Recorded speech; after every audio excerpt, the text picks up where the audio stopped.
Eibarre klimatoi gazte ekintzaileak 2018 ekimena hartu du joan den asteburuan lan eta hausnarketa jardunaldiak antolatuz.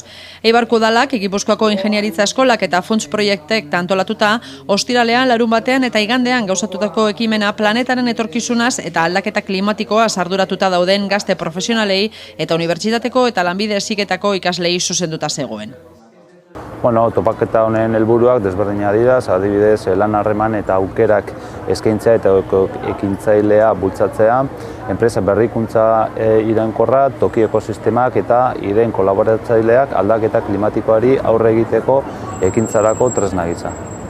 Portalea Kulturetxeak hartutako maratoia hiri mailakoa izan bada ere, klimatoi gazte ekoekintzaileak 2018 proiektu globalaren barnean dago. Klimaren aldeko ekintzaileek bultzatuta, Espainiako zein beste herrialde batzuetako hainbat hiri bisitatzen ari da 2018ko udaberritik udazkenera aldaketa klimatikoarekin lotutako tokiko erronkei aurre egiteko enpresa soluzioak garatuz. Ekimen honekin, Eibarko udalerria eta Debabarrena eskualdea Europako mapan jarri nahi dira. Alegia, aldaketa klimatikoaren aurka diharduten enpresa berritzaileen alde eta eraginkortasun energetikoaren eta energia berriztagarrien alde egiten duten hirien barruan.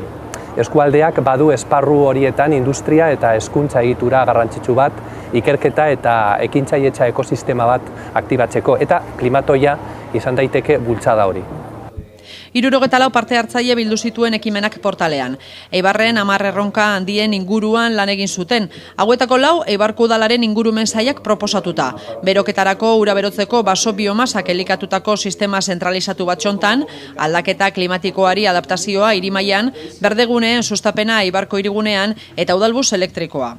5. erronka, hiri hondakinen bilketari buruzkoa, EHUko Eibarko Ingeniaritza Eskolako ordezkariek proposatu zuten.